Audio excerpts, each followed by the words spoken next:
Inilunsad ng House of Representatives ang 47th ASEAN Interparliamentary Assembly o AIPA ngayong araw. Dito ay isusulong ang pinaigting na kooperasyon at parliamentary diplomacy para sa mas pinatatag na rehiyon.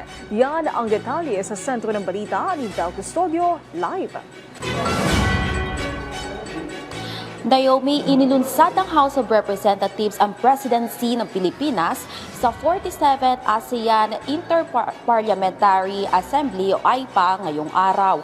Isinusulong nito ang pagpapaigting ng koordinasyon at parliamentary diplomacy at maunlad na hinaharap ng ASEAN. Pinangunahan ni House Speaker Faustino Bogie D. III ang launching ng AIPA na may temang Parliament Securing a Peaceful, Prosperous and People-Centered ASEAN. Sa talumpati ni House Speaker Bogie D., binigyang diin niya na matibay na komunidad ay nakasalalay sa mapagkakatiwalaang batas, matibay na institusyon at mga leader na naghahatid ng konkretong resulta. Kasabay ng paggunita ng ika-50 taon ng Treaty of Amity and Cooperation, ipinaalala ni Speaker D na ang kapayapaan sa rehiyon ay nabuo sa pamamagitan ng dialogo, paggalang at sa rule of law. Tinutulungan din ng AIPA ang kooperasyon ng mga bansa sa pagtugon sa issue tulad ng maritime security, transnational crime, cyber threats at disinformation.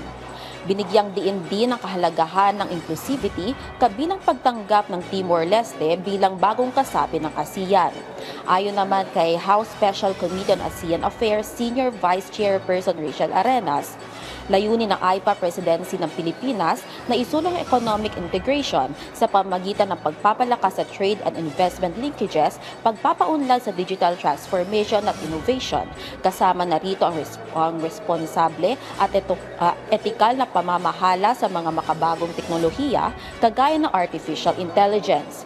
Kabilang pa isinusulong ay ang creative economy, katuwang ang micro, small and medium enterprises o MSME at inclusive growth.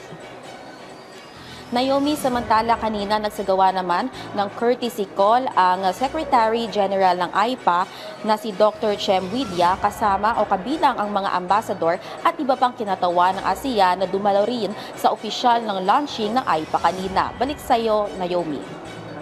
Maraming salamat, Bel Custodio.